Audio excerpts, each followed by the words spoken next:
नमस्कार. मालिकेच्या आजच्या भागामध्ये आपल्याला पाहायला मिळणार आहे की ईश्वरी आता घरी आलेली असते आणि तेव्हा आत्या मात्र भयानक चिडलेली असते. आत्या म्हणत असते की तू घरात यायचं नाहीस, कारण तुला जर नोकरी करायची असेल तर या घरामध्ये तू राहू शकत नाही. ईश्वरीला मात्र खूप वाईट वाटलेलं असतं. ईश्वरी म्हणत असते आत्या प्लीज असं नको ना करू, पण आत्या मात्र ऐकायलाच तयार नसते. ती म्हणत असते की मी जो निर्णय घेतलेला आहे तो माझा निर्णय फायनल आहे. काहीही झालं तरी तुला जर या घरात यायचं असेल तर नोकरी सोडावी लागेल. बघ तू काय करणार आहे सांग मला, असं ईश्वरीला आत्या सांगत असते. ईश्वरीला मात्र वाईट वाटलेलं असतं. ईश्वरी म्हणत असते की आत्या प्लीज असं नको ना करू, तू ऐकून घे ना माझं. परंतु आत्याने तिला शेवटचं विचारलेलं असतं, मला एकदाच सांग की तुझं नक्की काय ठरलेलं आहे. जर तुला ही नोकरी करायची असेल तर या घरामध्ये तुला स्थान नाही. हे ऐकल्यानंतर ईशूला मात्र खूपच वाईट वाटू लागतं.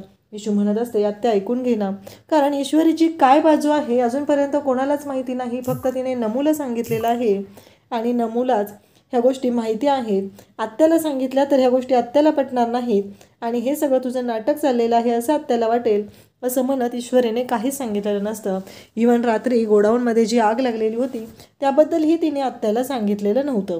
त्यानंतर आपल्याला पाहायला मिळतं इकडे आत्या तिला विचारत असते की तुझा निर्णय फायनल आहे का, तू ती नोकरी सोडणार आहेस का नाही. नसेल, तुला जर ती नोकरी सोडायची नसेल तर या घरामध्ये तू राहू शकत नाही. तुझ्यासाठी सेपरेट दुसरं घर बघ, मला काही देणं घेणं नाही, असं आत्याने तिला सांगितलेलं असतं. आणि इशूला घराच्या बाहेर थांबायला सांगितलेलं असतं. तू इथून निघून जा, तू या घरात राहू शकणार नाही. हा निर्णय फायनल झालेला असतो. आणि इकडे इशूला मात्र खूप वाईट वाटत असतं, कारण जे घडत असतं ते इतकं चुकीचं असतं. तिला कळतच नसतं की माझं काय चुकलेलं आहे, आतापर्यंत मी काय चुकीची वागलेली आहे, म्हणून या सगळ्याची शिक्षा मला अशा पद्धतीनं भोगावी लागते. या गोष्टीचा विचार ईश्वरी करू लागलेली असते. नमू मात्र समजवण्याचा खूप प्रयत्न करत असते. नमूला असं वाटत असतं की काही झालं तरीही आत्याची समजूत आपण घातली पाहिजे, असं म्हणत ती आत्याला समजवायला लागते. इकडे आपल्याला पाहायला मिळतं की आकाश हा जेवायला बसलेला असतो आणि त्याच वेळी तिथे आता त्याला जेवायला वाढत असते ती म्हणजे वल्लरी. आणि वल्लरी विचारते की आकाश तू आज ऑफिसला गेला नाहीस रे. आकाश म्हणतो की नाही आहे, तसं काही महत्त्वाचं एवढं काम नाही आहे आणि एक मीटिंग होती, तो दादा करेल ना अटेंड. तेवढ्यातच अर्णवचा फोन आलेला असतो आणि तो आकाशवरती ओरडायला सुरुवात करतो. आणि त्याच वेळी इकडे पाहायला मिळतं की वल्लरी म्हणते काय चाललं हे, आणि अर्णव इतका ओरडत असतो की तुला मी सांगितलेलं होतं ते काम तू केलेलं नाही आहे, आजकाल तुझं लक्ष नसतं, तू अशा पद्धतीनं वागतो, तू तशा पद्धतीनं वागतो, एवढं सगळं ओरडून तो बोलत असतो. आणि त्याच वेळेस धक्का बसलेला असतो, तो म्हणजे वल्लरीला. वल्लरी म्हणते की हा ह्याच्या आईसारखाच आहे आणि आज पण याने माझ्या मुलावरती ओरडलेला आहे, त्याची शिक्षा तर याला भोगावी लागणारच आहे, कारण माझ्या मुलावरती ओरडण्याचा अधिकार त्याला नाही. हे इकडं वल्लरी बोलत असते. आणि वल्लरी मात्र हे सगळं जेव्हा बोलत असते तेव्हा मात्र तिला खूप राग आलेला असतो आणि ती म्हणत असते की तुझ्या आईचे जे हाल झालेले आहेत ना तसेच हाल तुझे होणार आहेत, एवढं लक्षात ठेव, असं म्हणत वल्लरी खूपच चिडलेली असते. ती आकाशला म्हणत असते काय चाललंय, तू काय त्याचा नौकर आहेस का, म्हणजे एवढ्या घाईघाईत निघायची गरज काय आहे तुला. हे सगळं बोललं जात असतं. आणि त्याच वेळी इकडे आपल्याला पाहायला मिळतं की आकाश म्हणत असतो की माझं जाणं इम्पॉर्टंट आहे. अगदी जेवत्या ताटावरून आकाश उठून गेलेला असतो आणि याच गोष्टीचा राग आलेला असतो, तो म्हणजे वल्लरीला. वल्लरी म्हणत असते की आता मी तुला दाखवणार की मी काय चीज आहे. आणि ती म्हणत असते की तुझ्या आईचे जे हाल झालेले आहेत तसेच हाल तुझे होणार आहेत, एवढं लक्षात ठेव, कारण आज माझ्या मुलाचा तो अपमान केलेला आहे आणि माझ्या मुलाचा अपमान करण्याचा अधिकार तुला नाही. आता वल्लरीला तर राग आलेला आहे. वल्लरी भयानक अशी चिडलेली आहे. वल्लरीला ही गोष्ट पटलेलीच नाही की आकाशने असं का केलं, आकाश का निघून गेला, ही गोष्ट तिला सहनच होत नसते. इकडे ईश्वरी बाहेर असते. ईश्वरी विचार करत असते की आता मी तुला कसं सांगू, माझी कोणती गोष्ट आहे त्यासाठी मला ती नोकरी करावी लागत आहे, त्या 50,000 रुपयांसाठी मला ती नोकरी करावी लागते. तशी तर माझी अजिबात इच्छा नाही आहे की या मुंबईत राहण्याची आणि इथं काम करण्याची. मला माझ्या आईबाबांबरोबर राहायचं आहे. पण तिला आठवत असतं जेव्हा तिने हा जॉब जॉईन केलेला असतो तेव्हा तिने एक कॉन्ट्रॅक्ट साईन केलेलं असतं आणि त्या कॉन्ट्रॅक्टनुसार 15 दिवसाच्या आत जर ईश्वरीने जॉब सोडला तर तिला 1,00,000 रुपये पेनल्टी भरावी लागणार असते. आणि ही गोष्ट फक्त ईश्वरीलाच माहिती आहे, तिने घरात कोणालाच सांगितलेली नाही. त्यामुळं ईश्वरी बिचारी टेन्शनमध्ये असते. तिला टेन्शन आलेलं असतं की करायचं काय, कारण काही झालं तरी त्याच्यामध्ये ती अडकत चाललेली असते. ही गोष्ट मात्र ईश्वरीच्या लक्षात आलेली असते. ईश्वरी म्हणत असते की काही झालं तरीही आता मला या सगळ्या गोष्टींचा विचार करावा लागणार आहे आणि ईश्वरी रडत असते. खिडकीतून तिला पाहत असते ती म्हणजे नमू. नमूला खूप वाईट वाटत असतं. नमू म्हणत असते की काहीही झालं तरीही ईश्वरीच्या बाबतीत असं व्हायला नकोय असं नमूला वाटत असतं. आणि नमू मात्र ईश्वरीकडे पाहू लागते. आणि त्याचवेळी राकेशही तिथं उभा असतो. राकेश म्हणतो, खरंच रडताना खूपच छान दिसते माझी इंदोरी जिलेबी, पण थोडीशी शिक्षा तर मिळालीच पाहिजे. म्हणजे आता या सगळ्या गोष्टीमुळं एक गोष्ट चांगली होणार आहे, ती म्हणजे की ही इंदोरी जिलेबी जी आहे तिची नोकरी तर सुटलेली आहे. काही झालं तरी आता हिला व्यवस्थित गोड बोललं तर पाहिजेच असा विचार आता त्याने केलेला असतो. आणि तेवढ्यातच इकडे इशूला बाबांचा फोन येतो आणि इशू रडायला सुरुवात करते. इशूला बाबा विचारू लागतात की काय झालं, तू का रडते बाळा? पण इकडे मात्र इशू म्हणत असते की काही नाही बाबा, मला ना आत्याने घराच्या बाहेर काढले आणि मला सांगितले की नोकरी करायची नाही आहे. मग बाबा विचारतात की काय झालं बाळा, कशासाठी आत्याने घराच्या बाहेर काढलं? आत्याचं का म्हणणं आहे नोकरी करायची नाही? मग इशू सगळं खरं सांगायला सुरुवात करते. इशू म्हणते की काल मला गोडाऊनमध्ये ड्युटी लागलेली. बाबा म्हणतात, पण गोडाऊनमध्ये का ड्युटी लागलेली तुला? असं त्यांचं म्हणणं असतं. त्यावरती इशू सांगते की बाबा, ते ना स्टॉक तिथं होता ना, तो चेक करायचा होता, स्टॉक चेकिंगचं काम होतं आणि त्याच्यामध्ये मला गोडाऊनमध्ये ड्युटी लागली. आणि मग मी ड्युटी करायला तिथं गेले आणि अचानक तिथं आग झाली आणि त्या आगीमुळं मला उशीर झाला आणि मग त्या आगीमध्ये मी बेशुद्ध पडले. त्यानंतर मी माझे बॉस आहेत त्यांच्या घरी होते, त्यांची बहीण, त्यांची आजी सगळेजण तिथं होते. आजीने आत्याला फोन करून पण सांगितलं, पण आत्या मात्र ऐकायलाच तयार नाही. आत्या चिडलेलीच आहे आणि आत्या मला म्हणत आहे की ती नोकरी सोडून दे. पण बाबा, माझी चूकच नाही आहे, तुम्हाला माहिती आहे ना, मी चुकीचं नाही वागू शकत असं म्हणत ईश्वरी बाबांशी बोलत असते.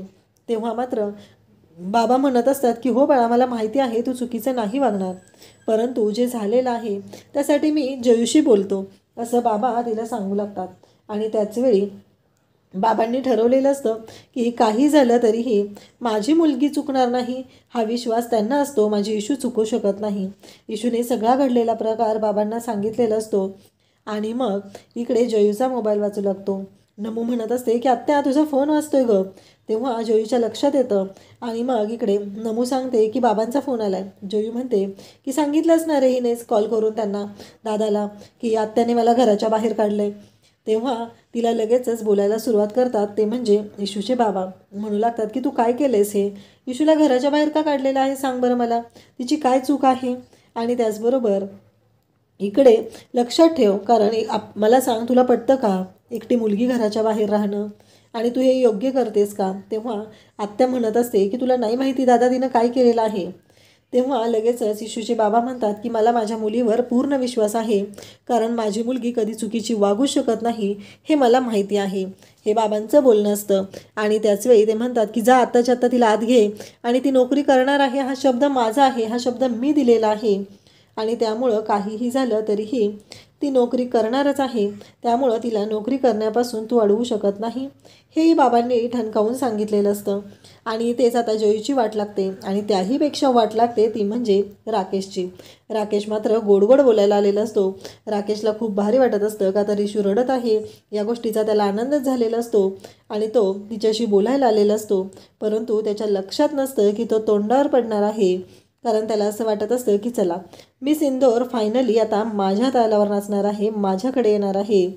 आणि त्याचबरोबर तो खुश झालेला असतो, तो इशूशी बोलायला येत असतो आणि त्या क्षणी नमूने दार उघडलेलं असतं. नमू दार उघडते आणि सांगू लागते की मला ना बोलायचं आहे तुझ्याशी, चल इशू, बाबांनी आत बोलवलेलं आहे तुला असं म्हणत नमू आता बोलायला सुरुवात करते. दरवाजा उघडते. जयू इकडं म्हणत असते की बोलव तिला, कारण काही झालं तरीही मला माहिती आहे ना काय करायचं आहे ते, कारण ह्या सगळ्या गोष्टी काय घडत आहेत, तिनं काय करत आहे ते. तेव्हा इकडे नमू म्हणत असते की नाही ग आत्या, ती चुकू शकत नाही आहे, तिचा काहीतरी प्रॉब्लेम होता, तू समजून घे ना असं म्हणत ती बोलायला सुरुवात करत असते. आणि त्याचबरोबर तिचं असं म्हणणं असतं की आत्या असं नको ना करत जाऊ. आणि मग ती इशूकडे धावतच येते आणि म्हणू लागते की इशू चल लवकर, तुला माहिती आहे का काय करायचं आहे ते असं म्हणत इशूला ती घेऊनच जाते. तेवढ्यातच राकेश तिथं आलेला असतो आणि राकेश म्हणतो काय झालं? तेव्हा नमू सांगते की हो, आत्याने तिला आत बोलवले. आणि ते ऐकल्यानंतर राकेशच्या पायाखालची जमीन सरकते, कारण राकेशला तर काय करायचं असतं, राकेशला तर ईश्वरीला गोड बोलायचं असतं, कारण ईश्वरी एकटी पडलेली असते आणि त्याला असं दाखवून द्यायचं असतं की बघ मी तुला वाचवत आहे, म्हणून तो तिच्या जवळ आलेला असतो. परंतु त्याचाच डाव त्याच्यावरती उलटला जातो आणि तो तोंडावरती पडतो. कारण काही झालं तरीही आत्याने आता इशूला घरात घेतलेलं असतं आणि त्यामुळं आत्या, इशू त्याचबरोबर नमू आता एकत्र राहणार असतात. आणि ईश्वरी मात्र जाम खुश झालेली असते, कारण इकडे राकेश म्हणू लागतो काही सेकंद पण हिच्या चेहऱ्यावरती तो जो रडलेला चेहरा आहे तो राहू शकत नाही, मला तिची मदत करायची होती, पण हे सगळं काय झालं, डाव तर माझ्याच विरोधात गेलेला आहे, फासे तर उलटे पडलेले आहेत, हे राकेशच्या लक्षात आलेलं असतं. आणि राकेश म्हणत असतो की काही झालं तरीही आत्ता मला सगळ्या गोष्टी माझ्या पद्धतीनं करून घ्यायच्या आहेत, हे सगळं राकेशच्या डोक्यात चालू असतं. इकडे आपल्याला पाहायला मिळतं की अर्णव घरी आलेला असतो, पण त्याच्या डोक्यातून ऑफिसमधले ते विचारच जात नसतात. अर्णव म्हणत असतो की काय झाले, कारण जेव्हा इन्स्पेक्टर साहेबांनी ईश्वरीला प्रश्न विचारलेले असतात तेव्हा ईश्वरीने सांगितलेलं असतं की मी ड्युटी करत होते, माझ्या लक्षात आलं की आमचे एक वॉचमन आहेत, ते त्यांच्या डोक्यात मार लागला बहुतेक, त्यामुळे ते पडलेले आहेत. मग मी धावत त्यांच्याकडे गेले, त्यांना तिथे सावरण्याचा प्रयत्न करू लागले आणि त्या क्षणी माझ्या लक्षात आलं की तिथे 2 लोक जायला लागलेले आहेत आणि ती 2 लोक गोडाऊनच्या दिशेने जात होती. मग मी त्यांच्या मागे गेले, पण त्यानंतर ते लोक मला तिथं दिसले नाहीत आणि त्याचबरोबर मला तिथे वायर कट झालेल्या दिसल्या आणि त्यावेळेस मला खूप मोठा धक्का बसला आणि मग त्यानंतर तिथे स्पार्क होत होता आणि आग लागली आणि त्यानंतर अर्णव सर तिथे पोहोचले. अर्णव या गोष्टींचा विचार करत असतो. त्याने आकाशला बोलवलेलं असतं आणि आकाशला म्हणत असतो की कोणाला कळलं की आपला जो स्टॉक होता तो एक्सपोर्टला जाणार होता, काही झालं तरी ही बातमी लीक कशी झाली. तर इकडे आकाश म्हणत असतो की म्हणजे दादा तुला काय वाटतं हे सगळं कोणी केले. तेव्हा अर्णव म्हणतो ऑब्व्हियसली कोण करणार आहे. तेव्हा राकेश म्हणतो की राजप्रकाशने, म्हणजे आकाश म्हणतो की राजप्रकाशने. तेव्हा अर्णव म्हणतो की हो, पण आता एक गोष्ट लक्षात ठेव, आता पुढील 2 दिवसांमध्येही आपला स्टॉक हा एक्सपोर्टला जाणार आहे. ही बातमी फक्त तुझ्यात आणि माझ्यात असली पाहिजे, इतर कोणालाही ही बातमी कळता कामा नये. आणि कारण आता इतक्या दिवसांमध्ये त्याचे सगळे कॉन्ट्रॅक्ट आपल्याला मिळत आहेत, त्याचे डील सगळे आपल्याला मिळत आहेत, त्यामुळे ह्या गोष्टी घडत आहेत असं आता आकाश आणि अर्णव यांच्यामध्ये ठरलेलं असतं. काहीही झालं तरीही आता मात्र एक गोष्ट करायची आहे, ती म्हणजे की काही झालं तरीही ही बातमी बाहेर लीक होऊ द्यायची नाही. आणि बिचारा आकाश, त्या क्षणी आकाशला इकडे अर्णव बोलत असतो. अर्णव म्हणत असतो की आकाश मला तुझ्याशी बोलायचं आहे, दुपारी मी ना तुला जरा जास्तच बोललो त्यासाठी सॉरी. आणि असं म्हणत अर्णव हा माफी मागत असतो आणि त्याच वेळी तिथे असते त्याला लक्षातही येत नाही. आकाश म्हणतो की दादा ते तुझं काम आहे आणि तू मला ओरडला, मला नाही वाईट वाटलं त्या गोष्टीचं, परंतु वल्लरीला वाईट वाटलेलं असतं. वल्लरीला कुठं माहिती आहे की ह्या दोघांचं नातं काय आहे ते, आणि वल्लरी मात्र आता मनात राग घालून बसलेली असते. इकडे इशू आता दुसऱ्या दिवशी सकाळी ऑफिसला निघालेली असते आणि जात असतानाच तिला तिथेच रस्त्यावरती दिसते, ती म्हणजे शलाका. इशू म्हणते की या तर शलाका ताई आहेत. तेव्हा इशू तिथं उतरते आणि त्यांना बोलू लागते की तुम्ही इथे, अहो त्या दिवशी नाही का आपली ओळख झालेली होती. तेव्हा इशूला ती म्हणत असते की हो. इशू म्हणते की हो बरोबर आहे, आठवलं मला. तेव्हा इशू म्हणत असते की हो काय झालं. तेव्हा ती म्हणत असते काही नाही गं, मला ना त्या दिवशीपासून माझा तो नवरा आहे ना मूर्ख, तो मला इथं दिसला होता म्हणून मी त्या दिवशीपासून त्याला इथं शोधायला येते, मी रोज येते. तेव्हा इशू म्हणते की असं नाही आहे ना की तुम्ही त्या दिवशी त्यांना इथं पाहिलं होतं म्हणजे ते इथंच असणार आहेत. तेव्हा मात्र इकडे शलाकाला धक्का बसतो. शलाका म्हणते बरोबर आहे, पण आता मला कळतच नाही आहे की या मुंबईत मी काय करणार आहे, कारण माझे खायचे वांदे झालेले आहेत, मी नक्की कशा पद्धतीनं राहणार आहे आणि काय करणार आहे तेच मला कळत नाही असं इशूला ती सांगत असते. मला नोकरी पण नाही आहे, आता राहणार कुठे, पैसे पण जवळचे संपलेले आहेत. तेव्हा मात्र इशू म्हणते की चला मी बघते तुमचं काम. असं म्हणत इशू तिला घेऊन ऑफिसमध्ये येते आणि ऑफिसमध्ये आल्यानंतर इशू तिथं मंजूकडे घेऊन येते आणि म्हणते मंजूताई, ह्या ना शलाकाताई, अहो या सांगलीवरून आलेल्या आहेत, यांच्या नवऱ्याने ना यांना फसवलेलं आहे आणि त्यानंतर त्या इथं आलेल्या आहेत आणि आत्ता त्यांना नोकरी कामधंदा काहीच नाही आहे, त्यांना खूप मोठं टेन्शन आहे. तेव्हा मंजू म्हणते की नोकरीचं का, अगं तुला माहिती आहे का माझी असिस्टंट होती ना ती कालच सोडून गेलेली आहे, मी इथंच ठेवते नोकरीवरती. मग तेव्हा इशू म्हणते की आता त्यांच्या राहण्याची सोय केली पाहिजे ना आपल्याला. असं म्हणत इशू राहण्याची सोय करायचं बोलत असते. तेव्हा मंजू म्हणते की माझ्यासोबत राहू दे, मी पण असं पण एकटीच राहते, मग माझ्यासोबत राहू दे तिथं, असं मंजूचं म्हणणं असतं. आणि आता शलाका खुश होते. तेव्हा ईश्वरी म्हणते की किती बढिया झाले काम हे सगळं, कारण हे तेवढं वाटतं तेवढं सोपं नाही आहे, कारण हे गोष्ट वाटते तेवढी सोपी नाही आहे, जर हे सगळं करणं अवघड आहे हे इशूलाही माहिती आहे. इशू म्हणत असते की मुंबईत खोली आणि नोकरी एवढ्या पटकन मिळणं म्हणजे साधी गोष्ट नाही आहे, खरंच एकदम बढिया काम झालेलं आहे असं ती सांगत असते. आणि त्याचवेळी मंजू त्याचबरोबर शलाका ह्या दोघीजणी एकत्र राहणार असतात. मंजूला नोकरी मिळवून दिलेली असते. एवढं छान काम ईश्वरीने केलेलं असतं. मंजूही खुश झालेली असते. तेव्हा मंजू म्हणू लागते की तुमच्या आता नवऱ्याचे काही डिटेल्स आहेत का, म्हणजे त्याच्याविषयी तुम्ही केस वगैरे केलेली. कारण इकडे लगेचच इशूने सांगून टाकलेलं असतं. इकडे मंजूला पण यांच्या नवऱ्याने यांना फसवलेलं आहे. पैसा वगैरे सगळं सोनं नाणं विकून, घर विकून इकडं तो येऊन राहिलेला आहे मुंबईमध्ये.